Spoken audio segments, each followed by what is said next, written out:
Ladies and gentlemen, welcome to the show. This is The Fix. With myself, the fat lad, Neil Pickup, and I'm joined, as always, by Ryan, Blue Bowen, Raimonds, Liepins, and it is on, guys. I like you've adapted the pose down there, Raimonds, and got into the bit of Kings. Done a little bit of Kings move there, just to show that versatility. Do you think you'll ever coach the Kings? He's like, but like every time I arm wrestle now, I get tired. I just take a dive, and I'm like, I can relax here. It's interesting. On that last show, it's probably a good place to pick up in some. But we finished the last show, I seem to recall, by talking about the man Carteret and the fact that the dead press is, in some respects, maybe less accessible for the average guy than the King's move. Maybe. How many guys are good at Kings? How many guys are good at dead press? I think like, just quick, sorry. Like last year, I think it was last year, I was in Italy for super matches. And we were sitting in our room together with Raimonds Antonovic, and we're just watching like YouTube videos. And just pops up World Armwrestling League, Todd versus Jerry, like the first match. Mm-hmm. And we're like sitting there, and I didn't really appreciate the match the first time I saw it. I remember I watched it like the whole, and then I watched some episodes. But we were sitting there, and I'm like thinking like, these are the two of the worst techniques that you want to be on receiving end. It's like, I don't want to arm wrestle any of those guys, and they're just like, and we know how it's gonna go. You know how it's gonna go. And the second time, it was no disappointments there. And it's like, and it's like we said, it's such a hard move, both of them, that just a few people you can count on one arm how many people can do it super successfully in the world. And they're both meeting on table. I'm like, this is crazy. So, two real warriors in that respect. I mean, both of those guys. Forget the styles, you know. I mean, don't care. They just don't care. They just go. Oh my God! Yeah. I mean, Michael, before he got into Kings at all, was known for that. I mean, for those of you out there, guys, that haven't seen the match, the old NAL match with Michael Todd versus Ron Bath, go check that out. If you've seen that and you want another one, go check out Arm Wars Deep Water, where Michael Todd pulled Marcio Barboza. That'll show you what he's about. Michael whole career is not giving F about anything. He's just want to win. He just pull. He doesn't care you're gonna rip his arm off, break his arm off. He's like, F it. He would just go at it. So people don't appreciate that fact about him. They just see, they don't like the move, and they're like, the man is a beast in that sense. Question, without any doubt. I'm doing a full career expose on Michael, where we're going to walk through Michael from the year doctor now. I think it'll be fascinating, guys. That'll be coming to this channel real soon. But joking aside, and Michael Todd, you say about him not giving a toss about what happens to him. The day he broke his arm at Triple XL in London, the night before I had him in an interview, right? And he'd already damaged his arm badly in a match that I had with him in Mallorca on the left arm. And believe me now, I could hear the dude's arm cracking and crunching in that match. And I thought, what the hell have you done to that? That was a mess. A month after that, he pulled Terence Opperman in London, destroyed it again, and smashed his arm up. He shows up at the Triple XL, and he's going against Wagner Bortolato, who's as joint heavy as it gets. And Michael was in all kinds of trouble. And he said, you know what? He said, tomorrow I'm going to jump in on this guy bone to bone. And he said, and if my arm breaks, it breaks. He said, one or two things are going to happen. Either I'm going to pin him and take his soul, take his heart, because he won't expect that. Or my arm's going to snap. One of those two things is going to happen. And tomorrow we'll find out which. And he said that to me, and you can think to yourself, he's just talking rubbish. Dude did it. He went at it. I mean, he said, I'm going to do it regardless. That's going to happen. When we'd finished that interview, we were walking back to the rooms, and I said to him, "Mate, you do know your arm's in bad shape, man. You do that, it could just be." And he said, "Yeah, I know." He said, "It's on though." Then this is my favourite thing about the whole scenario, right? Mike did it. He bust his arm snaps, and literally the arena. We had like 2,000 or 3,000 people there because they were watching. We had a strongman gig on at the same time at the Semi Combat, and Michael has just about settled his thoughts, and he's getting ready to walk him out of the arena and take him to hospital. And he comes up to the mic as everybody's giving him a round of applause, and he says, "Before it snapped, I was in it though." Literally seconds after the man's arm broke, what he says. Yeah. And I thought, well, I'll tell you no what. No Fs ever. No Fs. We're given. Tells you a lot about his character, doesn't it? What a worry. I always think that Michael has copped a bad rap unnecessarily. Like, I mean, I don't think there is an arm wrestler that's received more hate than Michael historically. No. And I personally don't think that the average YouTube arm wrestling fan, when I say fan, I'm talking about the people who haven't actually participated in the sport, I don't think they understand the King's move at all. They think it's an armbar that is just a choice that is unbeatable if you go there.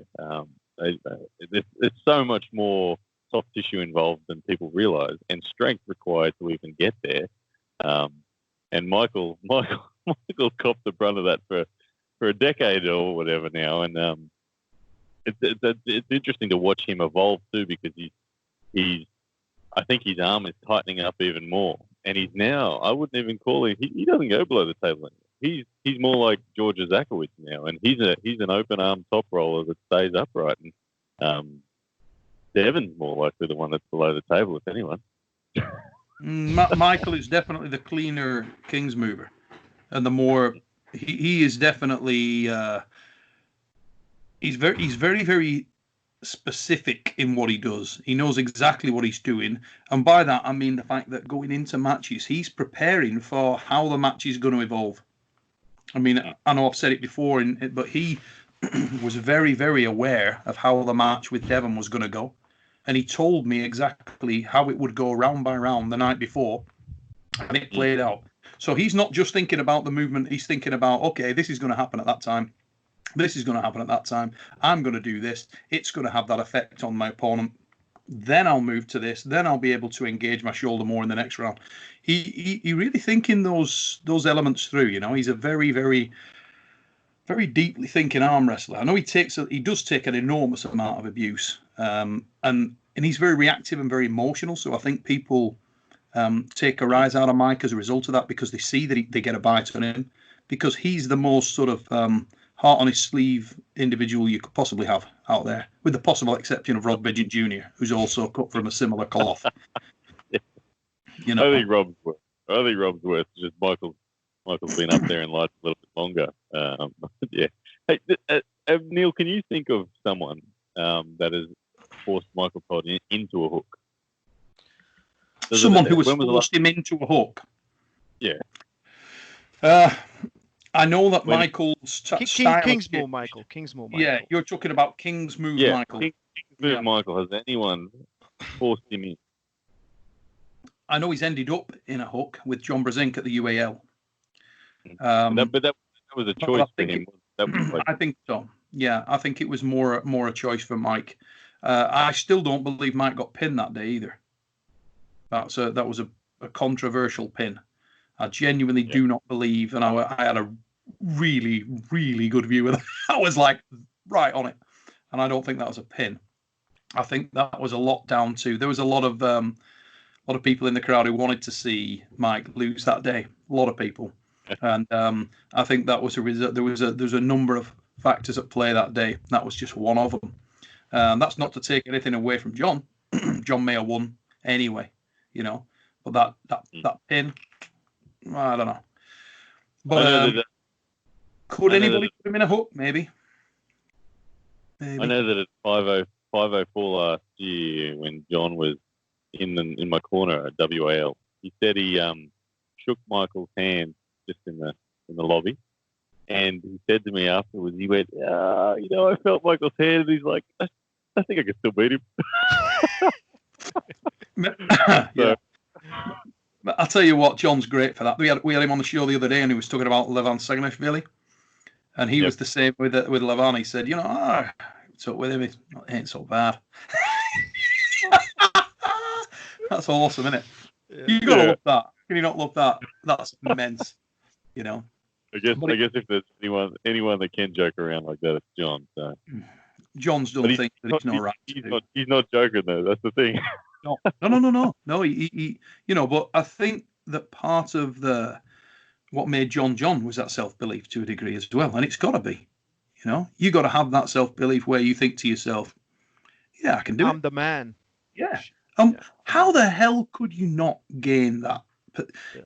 If you've won what that guy's won for that long, so many times against the odds, if you don't come out of that with a little bit of self-belief, there's something wrong with you. You're gonna do, aren't you? I mean, I would literally feel like I was like a god amongst men if I was ever that good.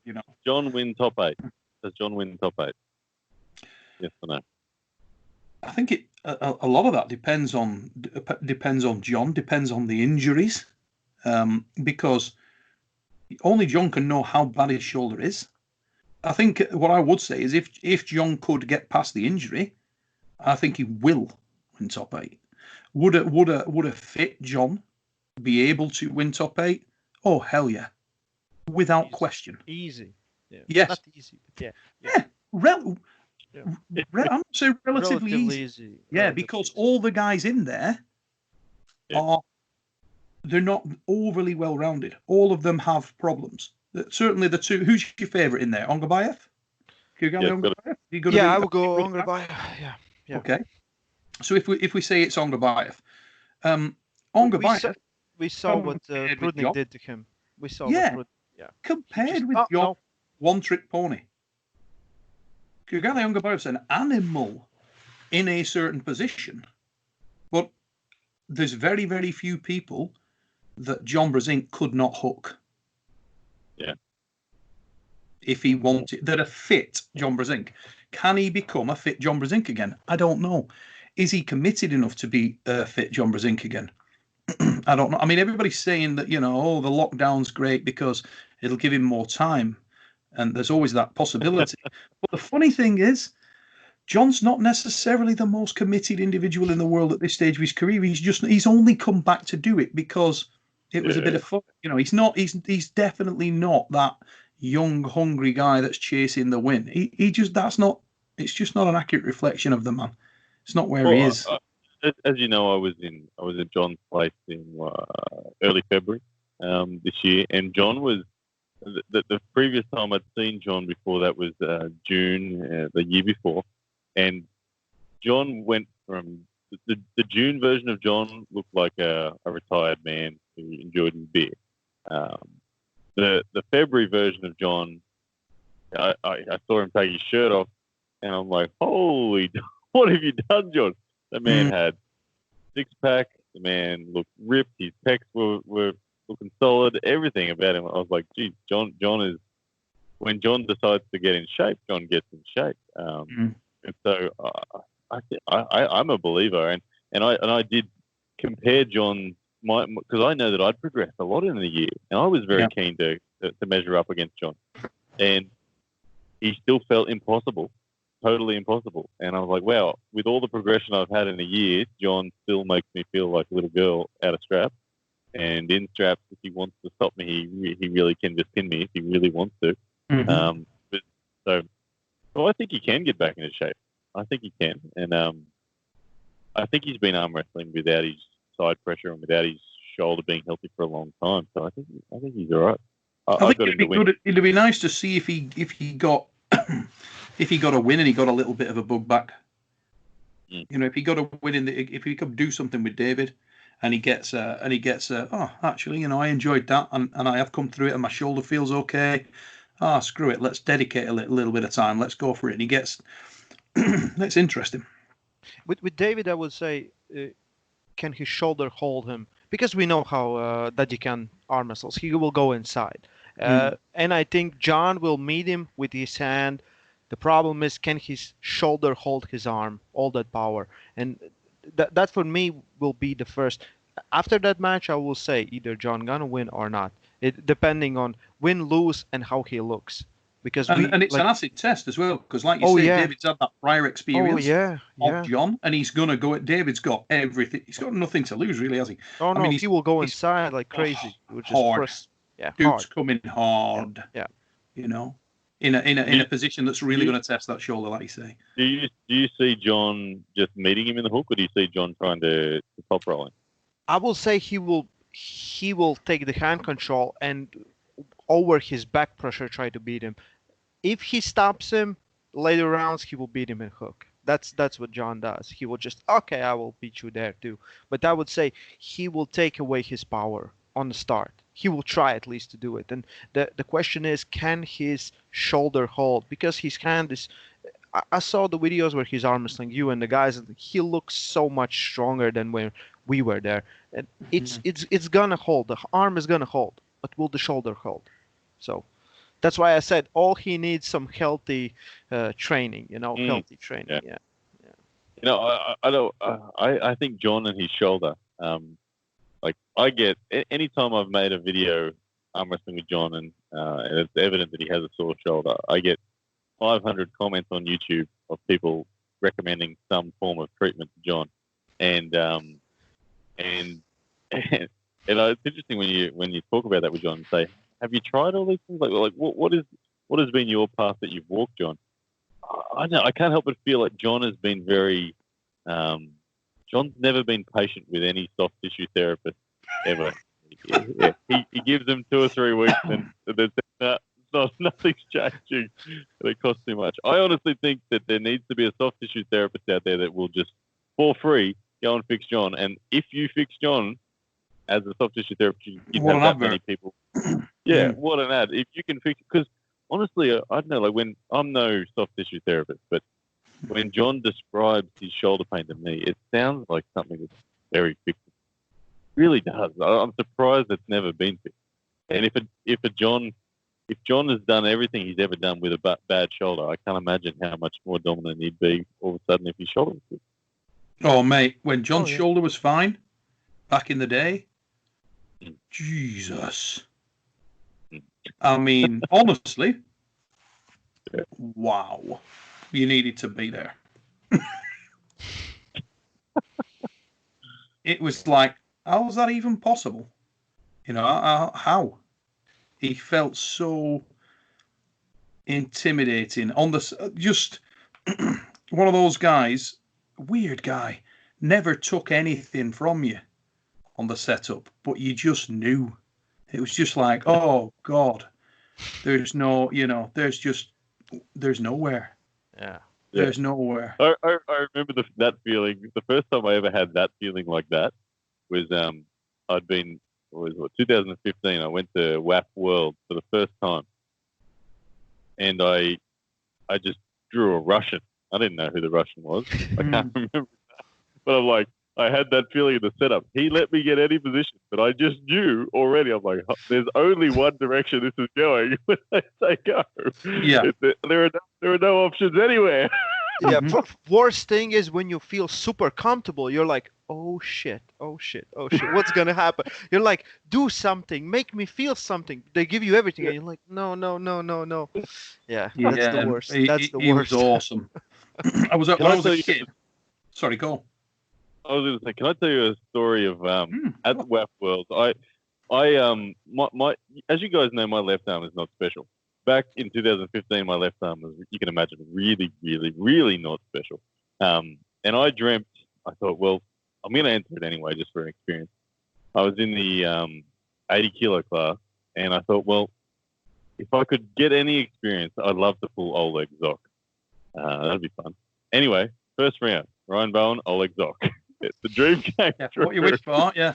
And you know what I said to my mates? I said, I'm going to make him foul twice. I'm going to beat him on foul. And all my mates were crowded around to watch this. And I even told Zil Fadley, one of the refs who was on the side table. I told him I'm going to make Oleg Zok foul twice. And when this match got called, the crowd of people that came around to watch me attempt to make Oleg foul twice, I had all this bunch of referees come to watch and everything. And anyway, Oleg gets to the table, gives me zero pressure. He's like, whatever, you're not going to do anything to me, you skinny Australian. Anyway, and he just let go of me and just let me slip in the first round. He just did nothing and just let me slip. And I thought, oh, that's very generous of you. Anyway, we're in straps. And he's doing no load again. He's looking very nonchalant. And I went no load with him as well. Did absolutely nothing. Dead fish. And on the go, I just hit with back pressure and I lifted his elbow up. And sure enough, referee goes, elbow foul, Oleg Zok. And I look out at my mates in the crowd. They're going nuts. And I'm like, it's on, that's one down. And then I had the plan. I knew that after that first foul, Oleg's not going to let me lift his elbow off the pad again. And sure enough, I feel the big squeeze come down in the second start. But the plan was this time I'm going to load like crazy up, and I'm going to commit to a flop press right off the go. I'm just flop pressing Oleg Zok, and I'm going to push him off the back of the pad. That was the goal. Anyway, ready go happens, and I just went straight at Oleg with a flop press. And his elbow, when I pressed, went from center pad to right on the fucking backhand. But he kept it on and pinned, and I was like, Jesus! I was like, could you imagine if I had to put Oleg Zok into the beach? It was a lot of fun, though. I tell you what, it was a lot of fun trying. Well, I think Oleg would have lynched me out the back or something if I had it. Yeah, slap you around or something. Oleg's great, though, isn't he? I mean, you gotta love that lad. And the fact it was lovely to see him get back into the sport the other day. I really, after what he's been through, after the history that surrounds that event itself, that tragic event, so nice to see Oleg back doing what he was clearly made to do. And it'll be interesting to see if he can get back to where he was, because he was on a path to. Oh yeah. Well, would he have been the man? Possible. He's certainly a remarkable talent. He wasn't far off being the man, was he? No. He was the best. He was beating Pushkar. Moldova, yeah. It was him and Toplenko. Toplenkov was going to be the final steer for him, really. Boss, yeah. I'd love to see how Spajan on form could have dealt with that guy. I would. Yeah. Because when Travis's left arm is ready, it's tough to beat. Well, that was the thing, that season with Moldova and all that sort of stuff that was going on. I had a good insight into it. I got to travel there and spent a lot of time with Travis in the build-up. And I can tell you that before the tragedy happened, Travis was gearing up for a right arm against Pushkar, left arm against Oleg. That was what was being stirred up. Yeah. And that would have been phenomenal to see that. And it was going to be for big money on both occasions. It is a pity that it was never possible, but you can only that's a match that I feel like people in pubs can talk about forever as to what would have happened in those matches. Oh yeah. Mm-hmm. Yeah. Who for you is the most difficult obstacle for Oleg on the left arm now? Because Dennis, obviously, not the man he was, for medical reasons. Is there anybody else out there that you see as being as significant a block left-handed? 11, I would say, because when we talked with him and Zlotitor, he said his left is even better. That's what he said. Wow. He said we said you're number one with right arm. He said I feel so, but my left is much better. Wow. And he said they know I don't have anyone to arm wrestle with, because with left arm, I think he hasn't lost buff championship. With right arm, we have seen him struggle, and again he had these crazy matches with Gennady. But you need to understand that Gennady is his countryman. They know each other. If someone knows your weaknesses, that's him. So I would say Levin and Oleg, right? This Levin that we have now, this Levin, and Oleg that we had then, that would be a great match, because they match up with arms, and every advantage that Oleg has against anyone else, he would have taken that away or evened it out. That's my opinion. I would still love to see him pull Vitaly, but I think Levin was so dominant versus Vitaly. I think he's crazy. Yeah. I think potentially on the right arm, the Latin can be something very unique. Oh, yeah. I think he's a developing force. I really do. A couple of years, some adjustment, and I think that's a very, very difficult man to beat. I really do. Oh, of course. This match showed us like the last year. Everyone is smarter. They know how to train. They're adjusting. And we wanted to talk with Vitaly, but he was so upset that we didn't do interview. We just talked with him. He's like, I know what to do now. I know what to do. Just let me. And the craziest, like Dmitry Silayev, like when they had a draw in Ukraine, I was there, and I'm sitting talking with Igor, and Silayev is texting him, switch it up, give me 11 right now, give me 11, I will take 11 right now. He was like just attacking Igor to give him that match because he said he feels that Levin was exhausted, he would beat him. And I'm like, that's impressive that you won that match, because most of the roster would I would stay away from Levin. I will leave him at the end, But he that reminds me of, don't you? Yeah. Ryan Bowen. Wasn't there a question from one of your loyal subscribers saying that I was a, what they call me? Oh yeah, let me read that one. I like that question. Yeah, I'll try and it's really good. This is from here we go. This is from Graz GRX. Hi Neil, love the show. I lost all respect for Ryan Bowen. Does that T-Watt really think that he can beat RVJ, Justin Bishop? He's got you dialed here. If he thinks he can beat Herman Stevens, and that Herman Stevens is deluded and overrated, he is overrated times 10. I love it. I love that sort of stuff. And the instant retort I have on that is that exact perception of me has been in existence for a good few years, particularly when I've been chasing the North American crowd, and yet I am 8 wins in a row on my right arm in Supermatch.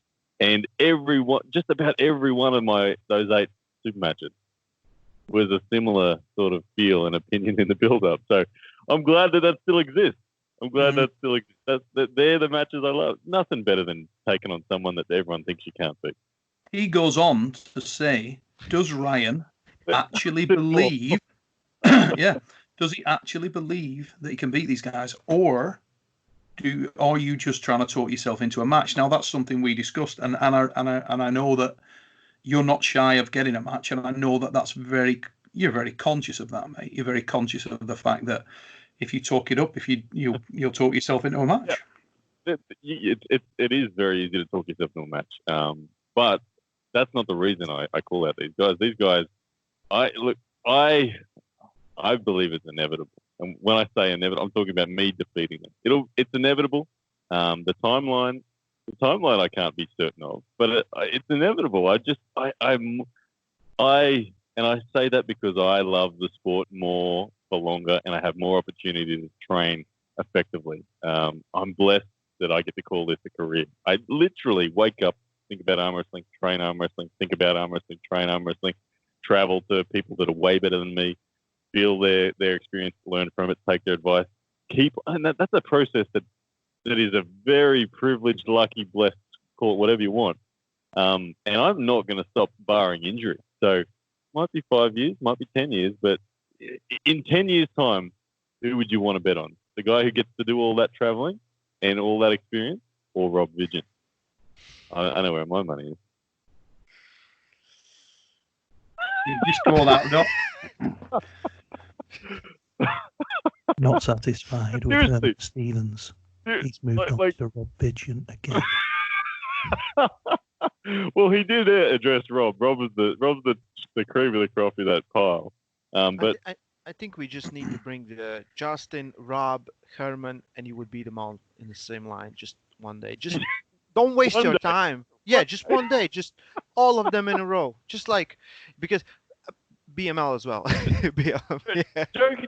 joking aside, I actually want to know your opinions on that. Like, not taking away me. If you didn't know me, if it was just a guy here now who trains as much as the standard arm wrestler does, versus a guy who's here at the moment but gets to train and travel double what this guy does. How long does it take for this guy to go past this guy? No, just let's use you. We don't know you. We don't have to use hypothetical guys. We can use you. You've been improving very fast. Like you said, you're very dedicated and everything else. But I would say you need more competition. Just super matches are great. They build careers, but you can run past 5 guys in a tournament. So tournament is different. You just you don't really know what's going to happen. You cannot prepare and build a scenario for 12, 15, 20 guys, you know? So you can build your legend very fast if you come out the tournament on top. But just like even now you're focusing more on USA side. I say bring something to Europe because it's a different arm wrestling. And this is another thing that Before we move on, just wait a minute. I've got something I want to ask you. Because It's not good European because Go European Okay, go. Answer me this question. Okay, let's go. I'm going to say some names. You say whether they can beat Ryan Bowen. Right now today. Give me those names. Okay. You ready? Yeah. BLM. I don't know. I don't think so. No. I think you can have it. Yeah. It's one for Ryan. Herman Stevens. Not today with that shoulder or whatever injury he has. No. So That's two. It's 2 for Ryan. 2 for Ryan.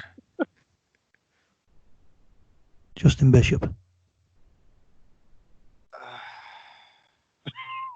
Depends how many rounds. If it's 3 rounds, Justin, I would say Justin. If it's 6 rounds, you.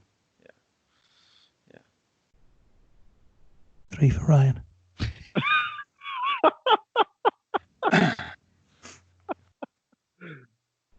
Robert Jr. Rob. Yeah, that one for sure.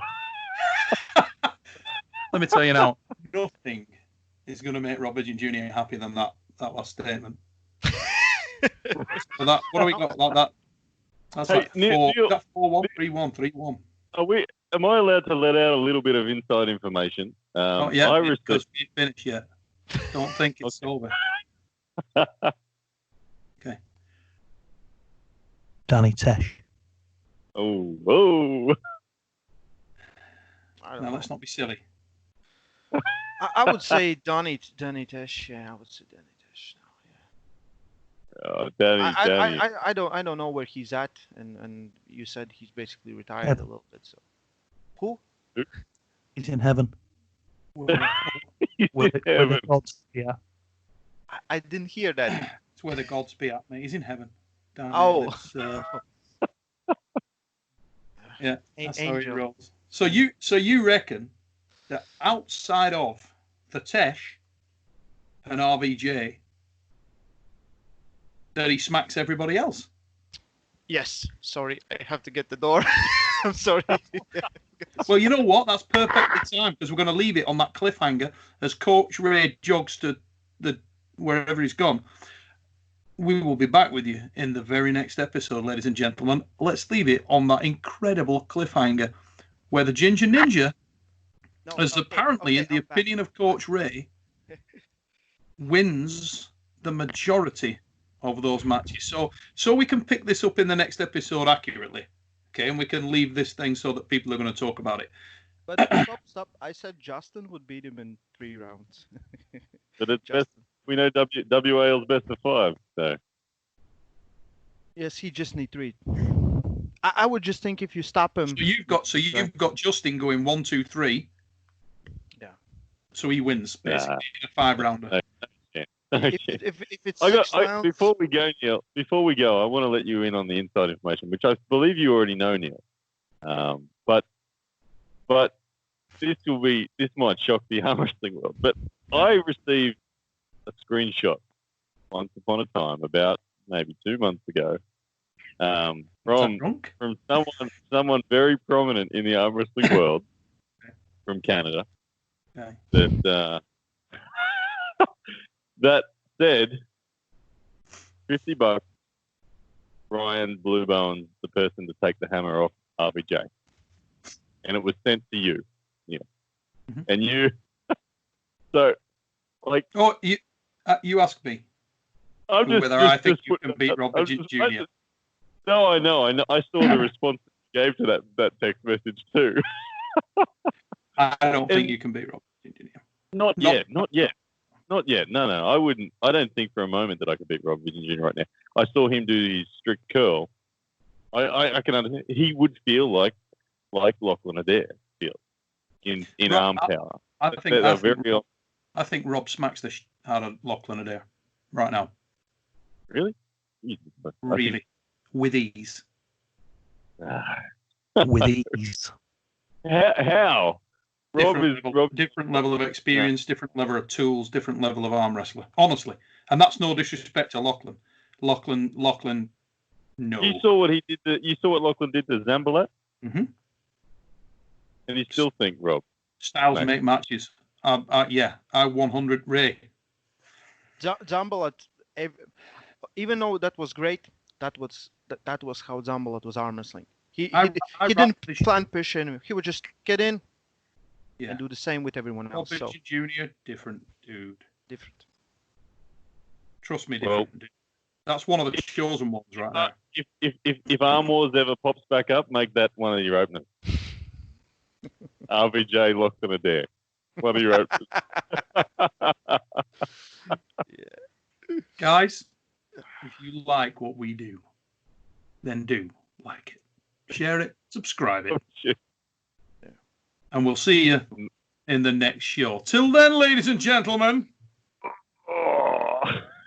Say it.